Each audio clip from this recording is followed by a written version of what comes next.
A group of bipartisan senators are moving to keep congressionally directed spending, otherwise known as earmarks, out of federal legislation. One America's John Hines reports from Washington. There is now a moratorium against earmarks in Congress, but it's not yet permanent.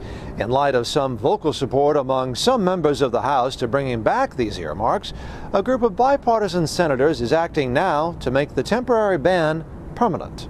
What we want to do is codify rules that have been in place within both parties at both ends of the Capitol, House and Senate, for the last 7 years, saying that we shouldn't be lubricating the sausage factory that is Washington, D.C. by making it easier for people to expand government. That's what earmarks do, and that's why we're against them. Codify the earmark ban, says Utah Senator Mike Lee, a sponsor of the bipartisan Earmark Elimination Act, which now has 10 sponsors, including Democratic Senator Claire McCaskill of Missouri.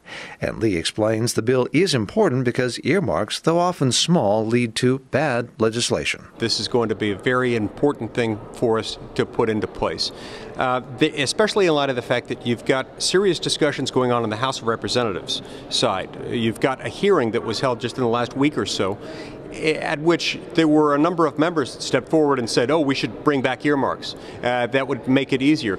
They're used to bring about bad legislation. Once the leaders who are in charge of the earmark allocation decide what else they're going to put in the bill, everybody has to vote for the bill regardless of how they feel about the rest of it. With earmarks, bills pass regardless of their merits, says Lee, whose concern about earmarks is shared by Tom Schatz, president of Citizens Against Government Waste. Banning earmarks would remove one of the most corrupt, inequitable, and wasteful practices in congressional history.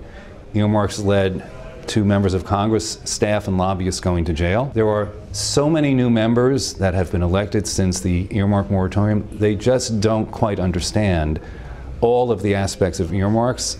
We're very pleased that Senator Lee and others have now said this should be permanently banned. The legislation may serve as a warning to other members of Congress that any effort to bring earmarks back could face strident opposition, including a possible filibuster in the U.S. Senate. John Hines, One America News, Washington. We can use your help. Call your cable provider and kindly demand that One America News is added to your lineup. Call today.